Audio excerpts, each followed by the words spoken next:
Welcome to the world of Krypton, where all your Superman fan fiction and science fiction dreams come true. Today's episode, we're going to be covering the world of Krypton, the main cast that was introducing the characters, and how Adam Strange has, what he has to do with making Superman become the Superman that we know and love. Stay tuned.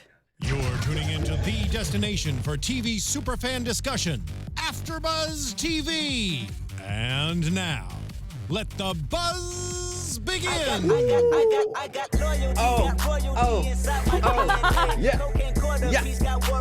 I made up a dance move for this. I call it the Superman. DNA. The Superman. What's up, everyone? We are here to talk about episode 1 of Sci-Fi's new series called Krypton. Today we'll be breaking down the show's setting, aka Krypton and the city of Kandor, the main characters that have already been introduced, and the main events that are happening in this episode, which is a lot, and we'll be ending with some special character corner segments and a little bit of news and gossip from Cameron Cuff himself. So let's start off. I'm Steph Sabraw. Do you want to introduce yourself? Of course, yeah. Hello, everybody. My name is Anthony Beccera, and if you guys have long-time listeners to AFTERBUZZ TV and also Popcorn Talk Network, you might have heard me on Marvel's TV News as Ant-Manthony and on DC Movie News at Batman. So yeah, hello everybody. So let's start. Let's just get into it. What are your overall thoughts about this episode? Whew, I gotta say it was good. I liked it. I liked the content that Sci-Fi's been putting out. I haven't been able to see any of the newer stuff, such as I believe I can't really remember off the top of my head, but I know they've stepped up their game. So I was pretty excited once I saw this. I was like, oh cool, I'm down to jump on this newly established world that's kind of in its own vacuum. So I was very excited to start on it. Overall thoughts, they were pretty great. I liked it. I liked the episode, and can't wait to jump in. Yeah, I agree. I was really excited. Sci-Fi has been stepping up their game. I feel like their budget is better than a lot of other networks, and I was excited to see. I had seen a little of the pre-reviews coming out that this was a show that was going to be really focused on the storytelling and setting of Krypton, which I love that character development that we don't oftentimes see as much in comic book movie forms and show forms. So I was really excited about that.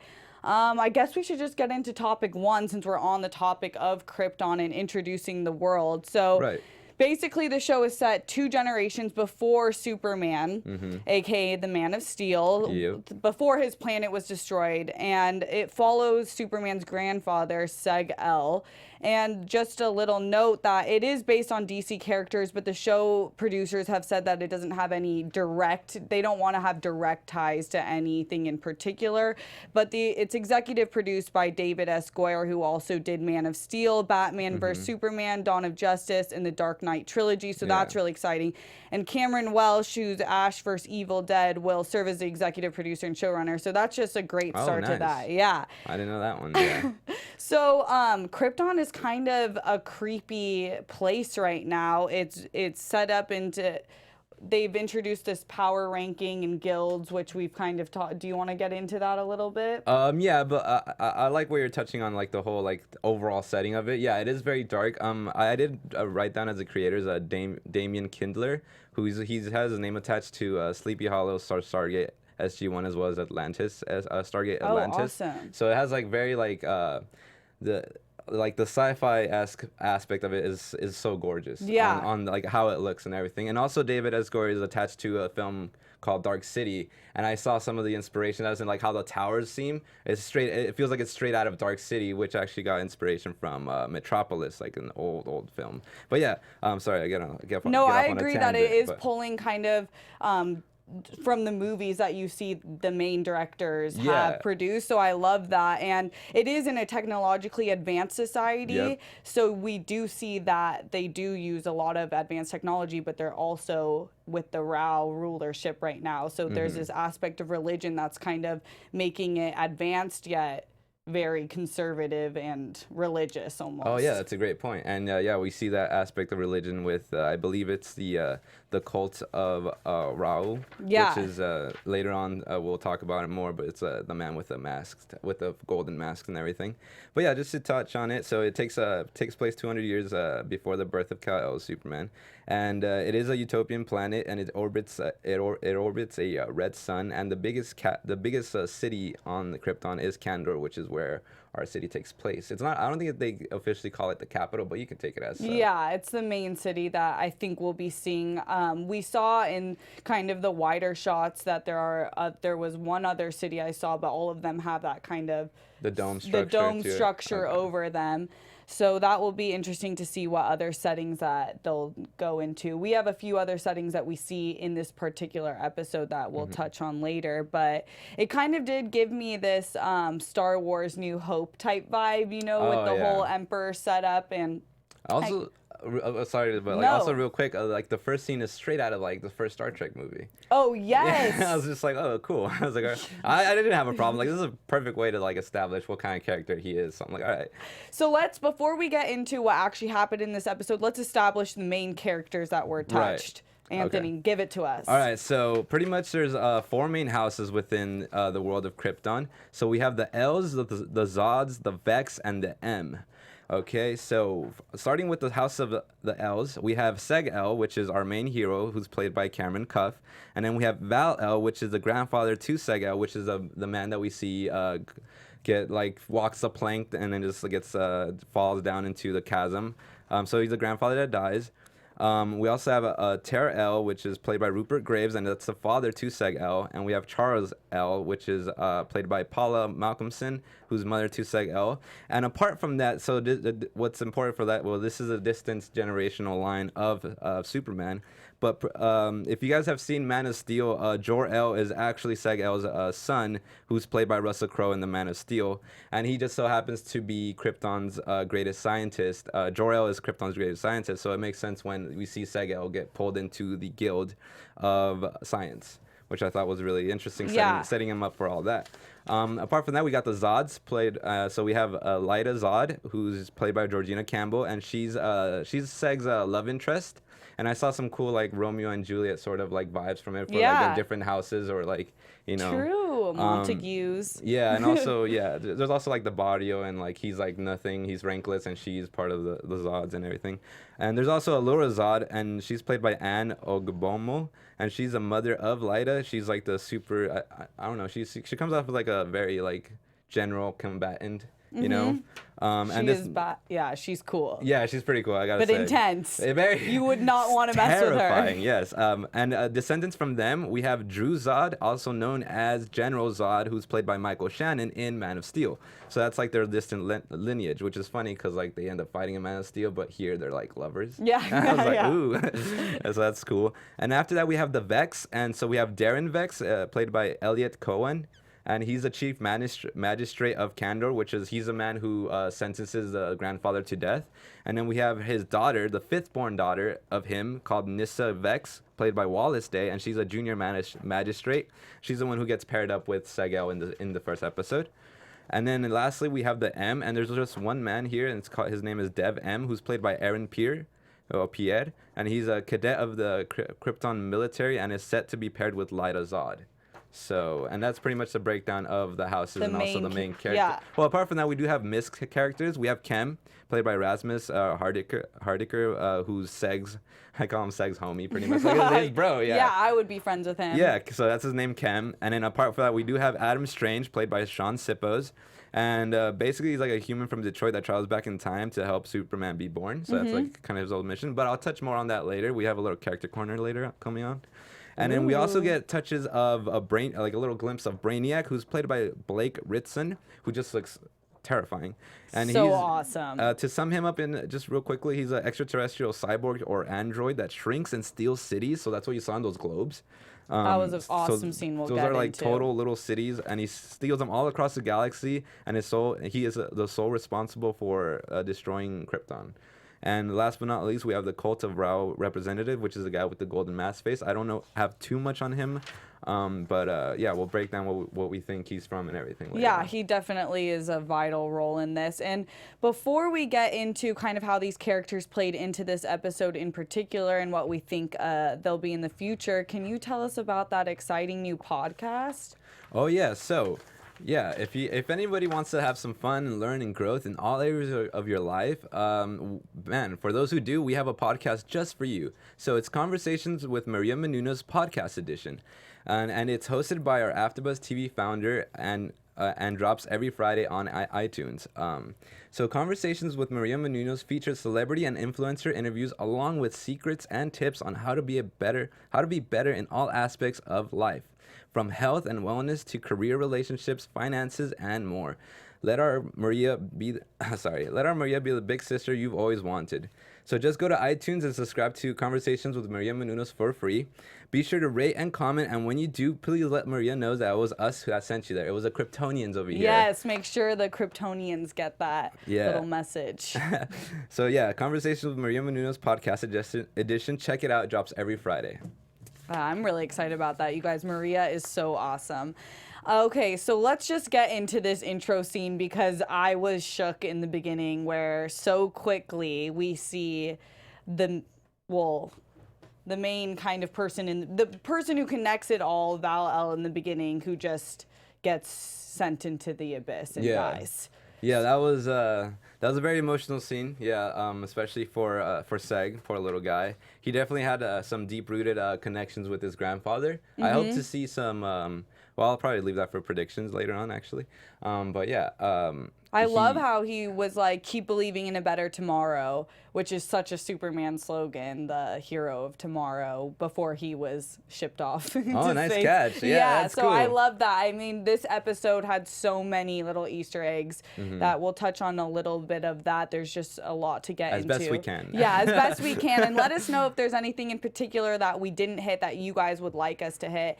And on that note, if you're on YouTube, make sure that you're liking us, commenting, questions, anything you have. And if you're listening to us on iTunes, make sure you rate us 5 stars and leave a comment, and hopefully we can shout you guys out when we can. And so after he's shipped off, then we're fast forward 14 years into the future, right? And we get introduced to Seg-El as an adult, which I just love the character choice, the actor choice for this character. I feel like he really does the character justice, and he gives me this Aladdin street rat vibe that becomes our hero. Yeah, I totally dig him. He's like a classic superhero, well, not a superhero, but he's a classic hero of our story, where he's just like kind of like an underdog, or he doesn't really care for authority, and he's just like, whatever, you can beat me up, I can dance all day. Yeah, he's such a total badass. I can't help but admire him, and I'm glad that he's our hero of the story. Yeah, I agree. He's so great, and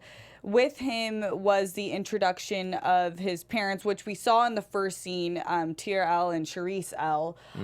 They are the father and mother of Seg. El ends up becoming a clerk for the Vex clan, which is just so, we'll hit that later. But Charisse actually was a pilot before the Rao movement took over, and now she's kind of not, so that's why we'll see her come and swoop. That's right.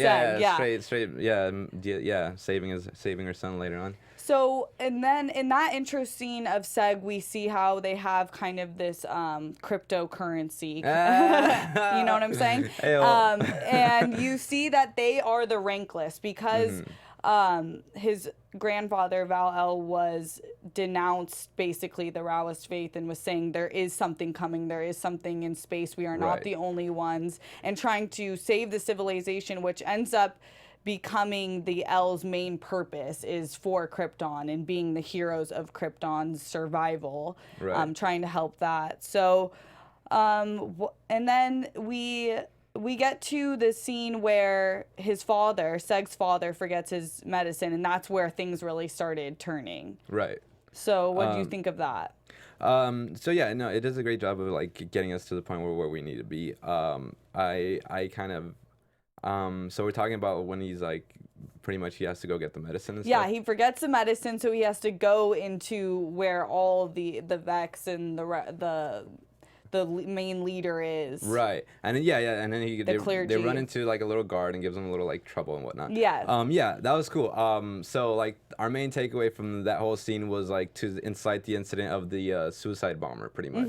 And which we loved that scene. Yeah, I thought it was really, I've never seen it's kind of like body horror. It's like a bomb inside of an arm. I thought it was like a really cool original idea. It's kind of like somewhat Predator-y, where he has like the little gauntlet on him and stuff, but like it's like bioorganic bomb. Yeah. It's weird, but I thought it was cool, and I was like, oh, how do you get rid of like a bomb that's attached to? Oh, you just like cut it off. So like they shoot the arm off, and yeah, so pretty much because of his wittiness of like being able, his keen, like he's being able to see what it was.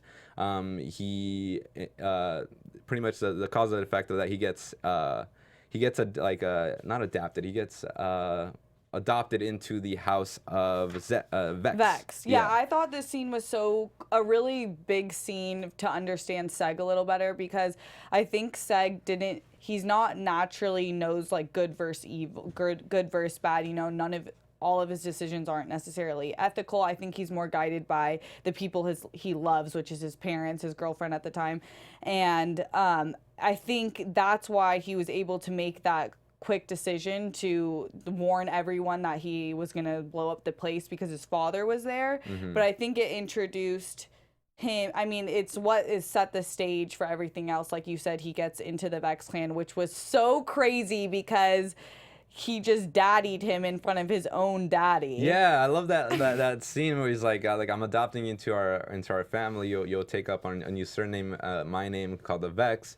And when he sees that, you see Seg's eyes, and he shifts off to the dad, and it cuts to the dad, and the dad's eyes shift back to him. Yeah. And I was just like, you hear that, Daddy? I was just yeah, like, oh, and mind boy. you, Darren Vex is the grandpa killer. He killed Val-El. Yeah, exactly. So it's just the nerve he has. Right? Imagine the frustration Seg has to endure for that. Yeah, and then it doesn't stop there. Oh yeah, he's betrothed to... in this version, in this Krypton, basically what's happened is the natural ways of reproduction have stopped, and now it's all basically by science. But we do see that recreational sex is still a thing there that we'll touch with. You're right. Yeah, that's a good point. He makes it even worse that he just betroths his daughter Nissa to Seg. So they're gonna end up, and then that takes us to the next scene with more of the introduction of her character. So what do you think about her? Because she's giving me Cersei Lannister vibes. I was about to say, here's one. I think there's one key thing to take away from what she said at the end is that like you're not the only one. No, father wasn't the only one who chose you. So in a sense, it's like she's not fighting that he's the one she's like paired with.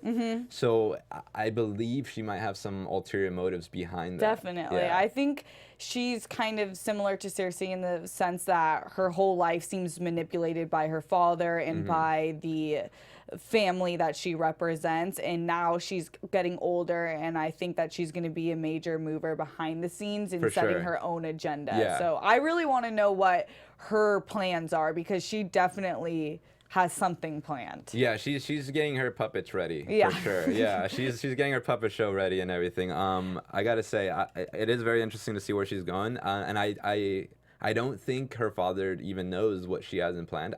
We don't know. This is barely like the cracks of like her plan. Yeah, we're barely starting to see like one puzzle. Yeah, that Genesis chamber, that's what it is, where you see kind of the whole, how basically you can go there and you can see what your baby will turn out to. They put them into a guild. They say what kind of job they're going to have, what kind of person they're going to be. I mean, it's really creepy, but it's a really important scene of kind of world building. So that's the scene where I kind of started understanding like how deep this mythology, this weird ruling ship has gone, and how far they've taken it. Right. In terms of basically like fake babies but real babies. It's like what do you call it when you do like the fetus embryo like control or whatever? In vitro. Yeah, or but like the genetic engineering. But like, yeah, exactly. But like times 100, and it's also times 100, and also like for political gain too. Pretty much. I also read, just real quick, a little fact on Nissa. I believe I read somewhere, I don't know if it's official, but I believe that Seg was the first rankless that she's ever met. Oh, yeah, wow. Which is pretty interesting. Yeah, that makes sense, because I think the Vex family, this is what I love about the world building that we've gotten in Krypton. It's very social class and guild based. And it literally is the rank lists are at the bottom of the city, and as the higher you are ranked, the higher you are. So it would make sense that she's never even been below. She has no idea what those people are like. Yeah, it's also established that the higher ranks live higher in Krypton, while everyone is like the street urchins. Yeah, I love that metaphorical reality. Also, I think something to touch on as well is that he was assigned to the science division. And his son, who's Superman's father, eventually Jor, his future son of Seg, right? So yeah, Jor-El is actually Krypton's like greatest scientist. So it makes sense that they're setting him up to be. And Val-El was such a great scientist. Yeah, exactly. Which we find out a little bit more about that. But it was heresy. Exactly. That's well, let's start how that happened. How we found out more about Grandpa was the introduction of Strange. So can you give us a little... Do you want to give us a little like info? Bring us to that scene. So so in context, pretty much we had seen Strange around, like walking around in the bar scene before he eluded him. But then Strange comes to him like after all that, and he gives him the key, the key to the Fortress of Solitude. The Sun Key. Yeah, and then he tells him that pretty much he's needed to save his like great grandson, who will be like the great savior of Earth. Yeah, it's like Superman won't exist without you, who is the greatest person on our planet.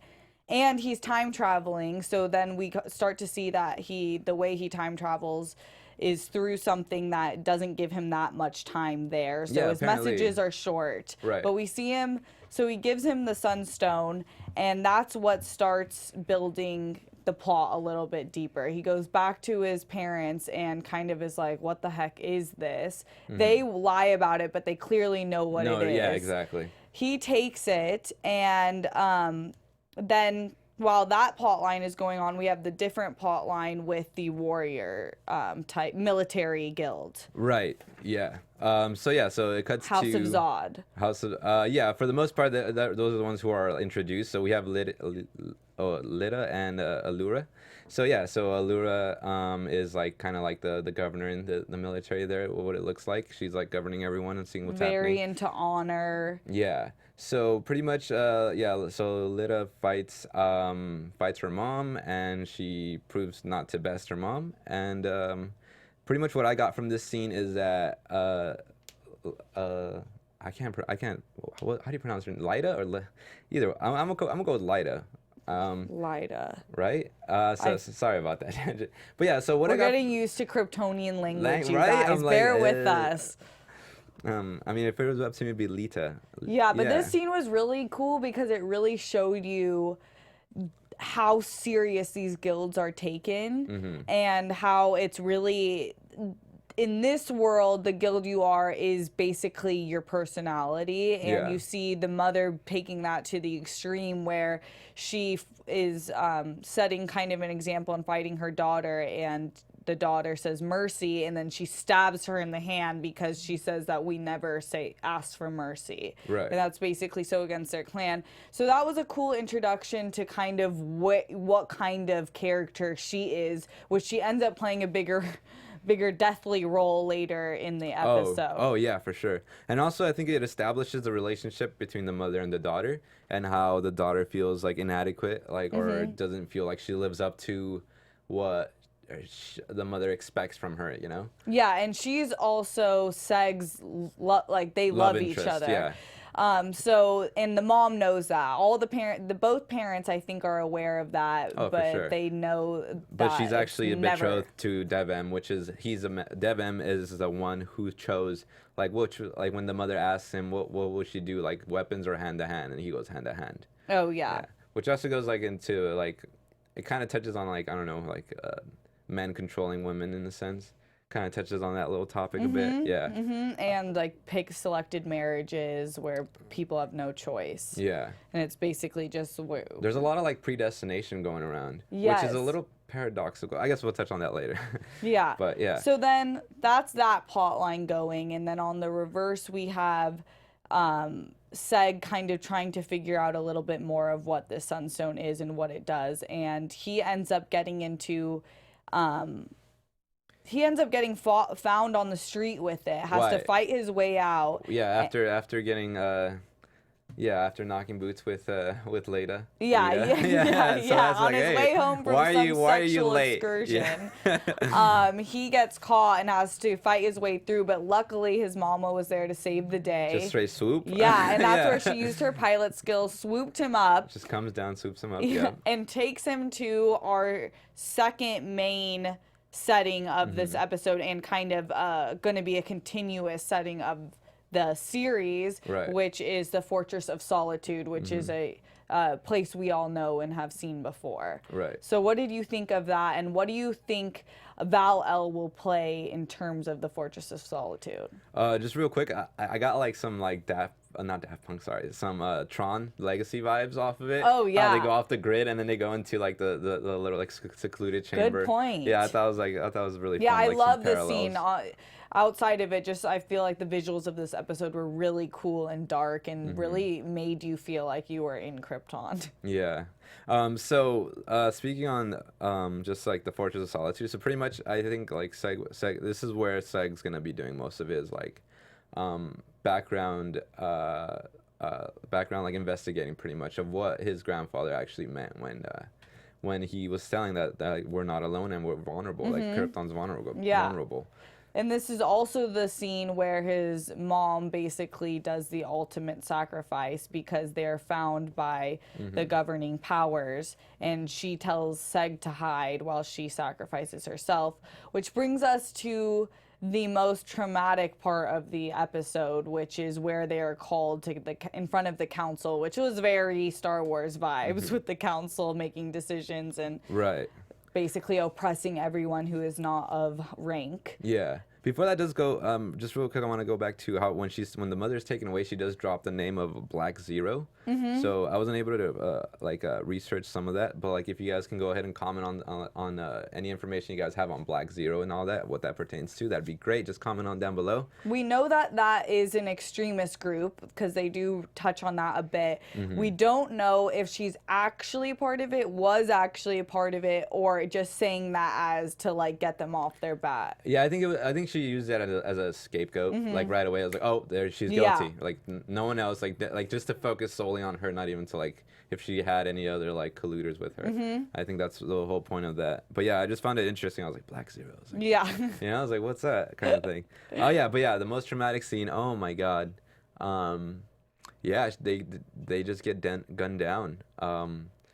Yeah, so we get to that scene, and the mom, Vex is basically saying Darren Vex was saying you have someone who worked with you. You have the Sunstone. They know that they're trying to kind of collude with Val-El's original work, which was proving that Krypton was not alone in the world and that there was a maniac, aka Brainiac, coming to swoop them up.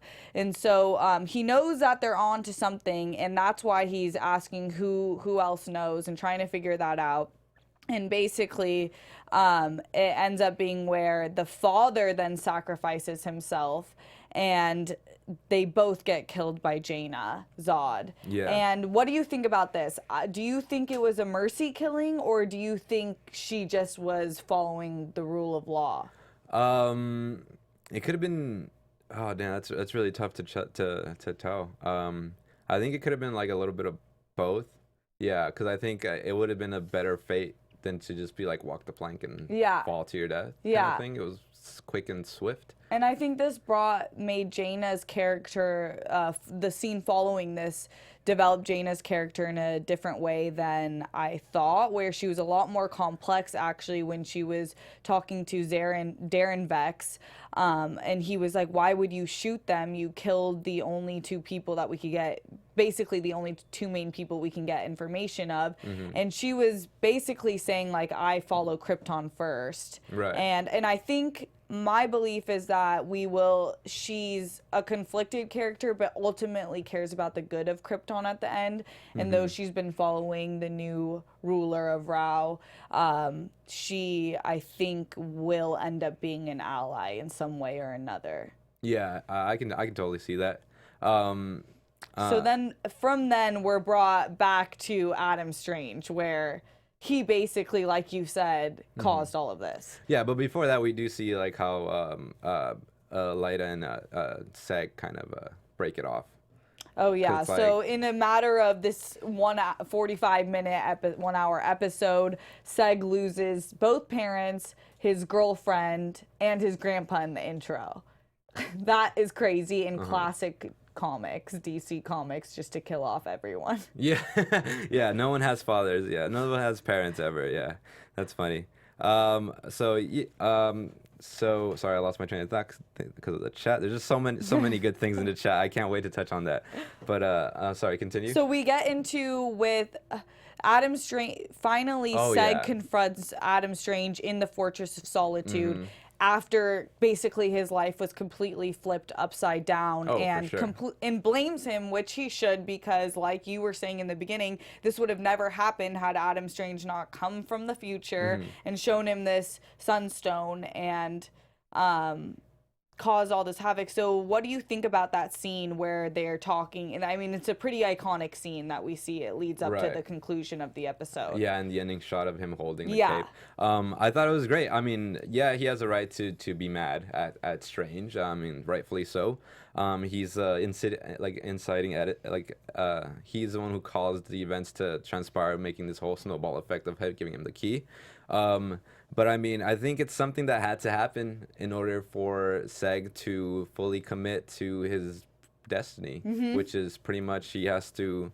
What we see in this series, he's gonna have to thrive and eventually come up in the world and somehow give birth to Superman, or like give birth to Jor-El, who then gives birth to Superman. But also, I want to like touch on his mental state at this moment. Like he's lost everything. He's lost his family. Seg's mental state. Yeah, Seg's mental state. So he lost his family. Yes. He pretty much doesn't really like he just broke up with his girlfriend.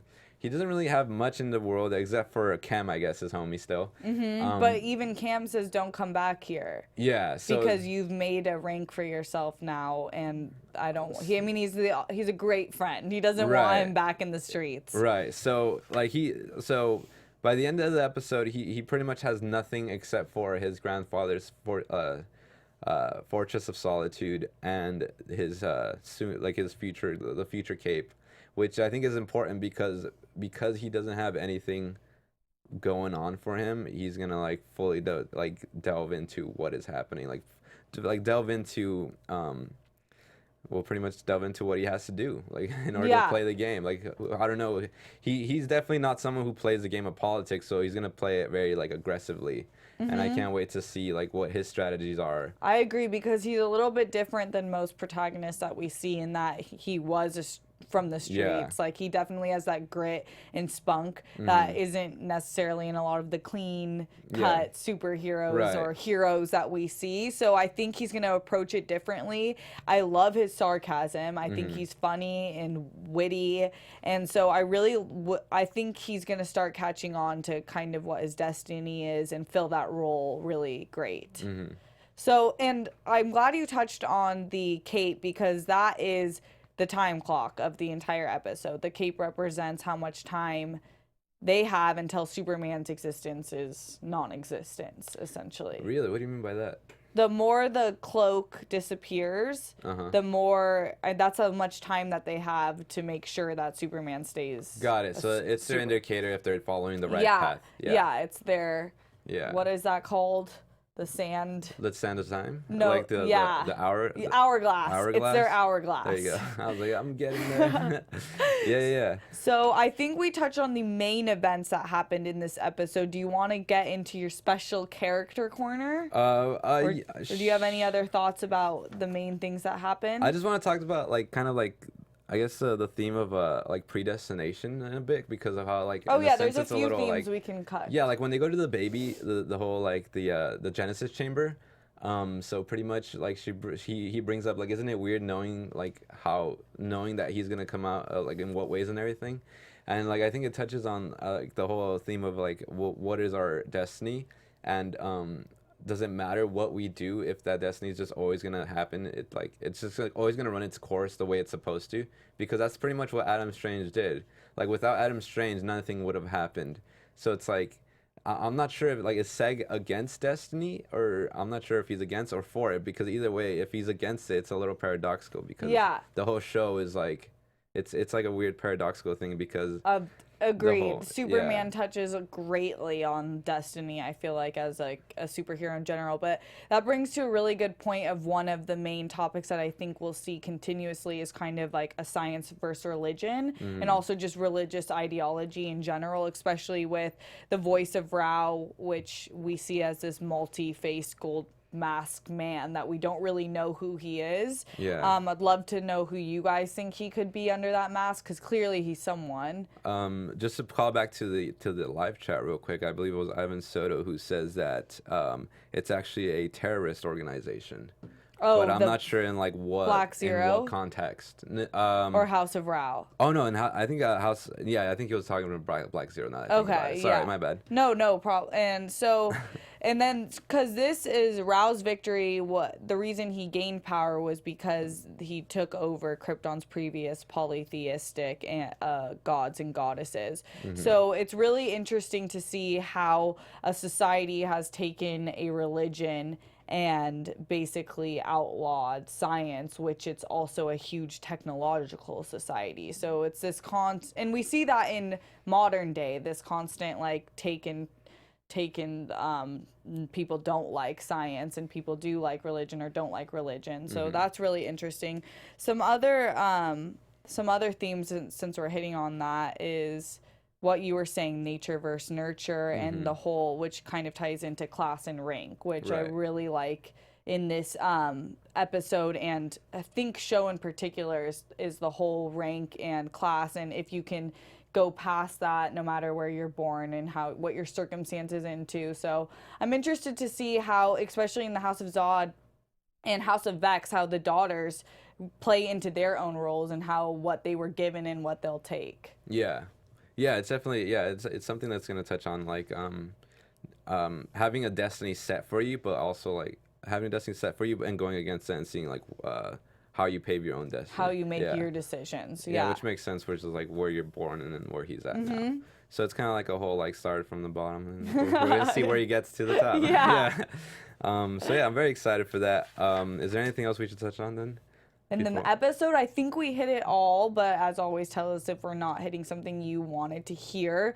But I'm really excited to hear your character corner. Right on. All right, so let's get into this character corner, which we're going to be doing weekly, you guys. It's basically going to cover one of the main characters that was hit in the episode, give their comic book background, kind of historical background and setting, and see where they'll play into this Krypton universe. Yeah, so I wanted to do a character corner on Adam Strange. So just to give a little background on him and everything.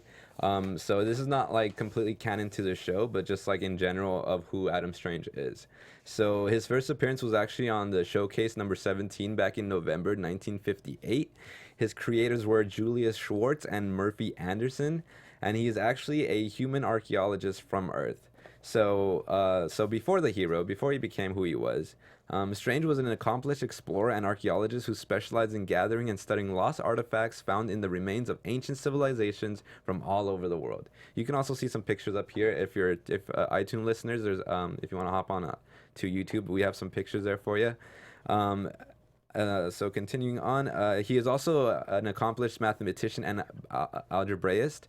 And the inciting incident that makes him become the hero that he is that one day he's actually teleported from Peru to the planet of Ran through the use of a Zeta beam. And so we'll touch a bit more on that Zeta beam later. So from there he's called upon to protect Ran from extraterrestrial threats. And so that becomes his like home planet in a sense. Instead of Earth, he becomes a home planet to Ran. And through his many battles there, he develops a skill set that makes him a resourceful survivalist using his cunning ingenuity and Ranian technology. He has tactical intellect that pars with Batman and Lex Luthor, making him a masterful tactician and also a strategist. So he uses his wits and Ran is also a very dangerous environment, so he got stronger because of living in such a harsh environment. Apart from that, he does have technology that he uses. So he has a spacesuit that has a built-in theta beam conduit that's actually able to transport him anywhere across the galaxy, along with thermal insulators that make him fireproof, and the suit also can adapt to its environment around him. His helmet has life support system that protects him from just like the dangerous environments he might encounter. And he also has a jetpack for sustained aviation. His weapon of choice is a Iranian laser pistol, but he also has like other arsenal. So getting into the Zeta beamer, so it's a Zeta beam apparatus that originally it was supposed to be made to communicate with other planets that they shot at Earth, but on its way to Earth, I believe it took like 4.5 years to reach Earth. It was actually altered through radiation in the atmosphere and turned it into an instant teleporter. And so that's how it hits Peru. Like once they shoot it 4 years later, it hits Peru. Adam just happens to be in that spot and just like boom, gets teleported back. And so he's actually, and because of like his algebraic background and everything, he's actually like to reverse engineer it. And so he does turn into a teleporter, and that's why he's able to teleport to Krypton from Detroit in Krypton. That's my guess, you know? Yeah. Like, it's like bringing it back to their show. Like. And I loved how he had the Detroit hat. Yeah, and the then D. thinking they had that kind of like, I feel like this Superman joke where they always do like Planet of Detroit. Like they think that Earth is Detroit because that's the one thing that they have to hold on to. Right. Yeah. I thought it was pretty cool. So yeah, that was just a quick character corner on who Adam Strange was, because he plays a very vital role in this episode and like the history of Batman apparently. Superman. Yeah, I mean he is the reason, at least in this world where Superman is the Superman, we have him to thank for saving our world. Yeah, at least in this Earth. canon for sure. Yeah. So yeah, just a quick little thing. All right. So do we have any fan shout-outs? Well, throughout these episodes that we'll be doing, we're going to hit fan shout-outs for those of you who are in the chat with us right now. So, Anthony, is there anyone in particular? Yeah, real quick. So, of course, Ivan Zotto, per usual. Yeah, Ivan, you always rock, there. Ivan. This guy I've never seen. Marvin Richardson, thank you for joining us. Shout out. We got Chaos13212. We have Jake Carter as well in the chat. We have Nella J. Star Drew, of course, my bro on Box Office Breakdown. So thank you all for joining us and for giving us all the live chat. Unfortunately, I wasn't able to peek at the chat too much because this was such a dense episode and I had to listen to everything. Yeah, this episode will be a little different than the usual episodes because we're just being introduced to this entirely new world and universe, and we really wanted to break down the setting so that future episodes we can really hit on more what's going on. And this episode was in general a setup episode. Yeah, exactly. For the fall. Establishing everything. Yeah. So I know you have some news and gossip from our very own Seg. Ooh. AfterBuzz TV News. Yes, we do actually. So let me just go ahead and find that. So pretty much it is. Oh yeah, here we go. So news and gossip. Yeah. So it was just like it's just a nice little quote by Cameron Cuff, who plays Seg on the show. So I took it as a way to like a mindset to go into the show with, you know. Mm-hmm. So he says, "This is not a superhero show. No one is fighting crime or slapping on a mask. No one is fighting for truth, justice, and the Kandorian way. There is no freak of the week. No one sees his parents get murdered and must seek revenge. Like all great sci-fi, it's not about aliens or robots. It's about the people," which I could not agree with more. Yeah, and I think, like I said, he's the perfect pick for this because, like we've read, but he is a huge comic book fan and Superman fan in particular, so you can really see his commitment to the character off screen. Like I could feel that he was totally in his character. He knew what his character represented, and I feel like he's just gonna do a great job growing as the character, developing his like good versus evil type traits. Yeah, you're right. And also touching on Adam Strange, who's played by Sippo, but what's his first name real quick? Mischaracters. Sean Sippo. So he was also like a huge Superman fan too, and he tried out for Smallville. and I believe he wanted to be the main character in Smallville, but he didn't get in. Oh, but wow. I believe he did appear in one of the seasons later on. I think he did. Yeah, and then after that, he's just super grateful to be on this show and be like related to like a DC I love comic that, book. especially with sci-fi and comic book fictional type things. You can really tell the difference when a character is really into that character or has at least learned and respected the history behind the character. Yeah, and he kind of like interests me the most, like in this episode for sure. Yeah. Kind of want to learn like where you coming from. Yeah. Who are you? Yeah, who are you, Adam Strange? But yeah, but I'm also excited to see how Seg is able to navigate the politics of this world. Speaking of that, I think we should get into some predictions. Yeah, let's do it. And now, your AfterBuzz TV predictions. Okay, so What you got? like we said, this is kind of a setup episode, so I don't have that. I have more questions than predictions. My predictions are that we will find out more about Brainiac. I really want to know exactly what time zone he is in right now, because I know his plan is to take over Earth and defeat Superman, obviously. So I want to know where he is, what he's planting to himself, and how he's going to go about that. My second thing is I think we're going to find out more of the voice of Rao and kind of who is the man behind behind the three-person mask or four-headed mask. Yeah, I think that's a weird mask.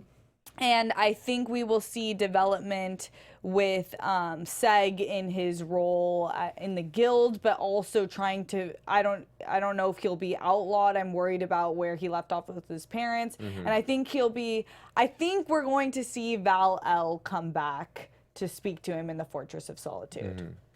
That was actually gonna be one of my predictions, which is it's more like things I want to happen. Yeah, like, that's where I'm at right now. now. I want to see more flashbacks with Val and like how he shaped his like childhood in a sense. Like how was that child and grandpa, like grandson grandpa relationship? Like how was that established? And he probably has so many questions for his grandpa too, because I'm sure he didn't know any of the science behind his work, and I don't think he really had an understanding of why his whole family was outlawed and his grandfather was killed in front of him. Yeah, or it definitely didn't reveal that mentality in this episode. Yeah, so yeah, maybe we'll find out more of why that happened. It definitely has something to do with the I'm calling it the cult of Rao. That's what I saw online. I don't know if it's canon to this episode. I'm sorry. Go ahead and correct me. That'd be fine. That's fine. Yeah, correct us. But also I want to see if it's possible if the grandfather had other people working with him, and where did they go? Like because you could have had like a whole team working in the Fortress of Solitude, you know. So it's possible there might be some other members that Seg could like team up with in the future, and they'll use the Fortress of Solitude as a base of operations to like, crack down on like the real conspiracy of what's behind Krypton and Kandor and everything. Yeah, and Val-El, did we mention how he is in Game of Thrones as Sir Barrister? I'm sorry? Oh, is he? Did he? Yeah, he comes out in. Okay. He is in Game of Thrones, so you guys might have recognized him from there, and I really love him. So I hope he does come back in the Superman type way, in like a hologram. Yeah, hologram type way. But do you have any finishing thoughts about this episode? Overall, I just I like the episode. I can't wait to see how it unfolds. It's definitely I think it's leading up to be somewhat of a Game of Thrones-esque kind of show.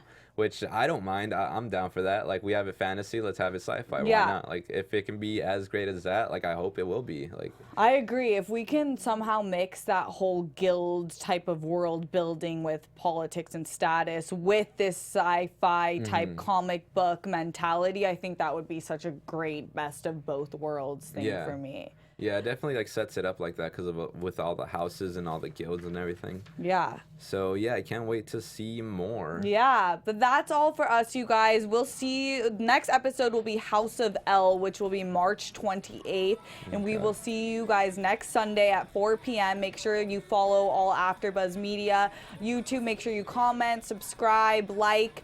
If you're listening on podcast, remember to like, share us. And I'm Steph Sabraw. You can follow me on Instagram at Steph Sabraw and on Twitter at Steph Sabraw. And Anthony, where can they find you? Yeah, hello everybody again. My name is Anthony Beccera, and you can follow me everywhere at Tony B Tony _. So it's just Tony B Tony _ everywhere on Instagram and Twitter. And also you can find me on Tuesdays at the Popcorn Talk Network for the show I host along with others, called Horror Movie News, where we just go over the news of horror in the past week. And we've had yeah, I love horror movies, so it's like pretty great. We're gonna talk about Unsane. We're gonna like unpackage that and talk about that coming this Tuesday at 4 p.m. Pacific time. And also you can hear my voice on Marvel TV News and DC Movie News, and Marvel Movie News actually. Good. Yeah. I want to hear more of you anyway. So. Oh, thank you. Appreciate but we'll that. see you guys next week. Yeah, peace out everybody. Bye bye. From executive producers Maria Menounos, Kevin Undergaro, Phil Svitek, and the entire AfterBuzz TV staff, we would like to thank you for listening to the AfterBuzz TV network. To watch or listen to other after shows and post comments or questions, be sure to visit AfterBuzzTV.com. I'm Sir Richard Wentworth, and this has been a presentation of AfterBuzz TV. Buzz you later. The views expressed herein are those of the host only and do not necessarily reflect the views of AfterBuzz TV or its owners or principals.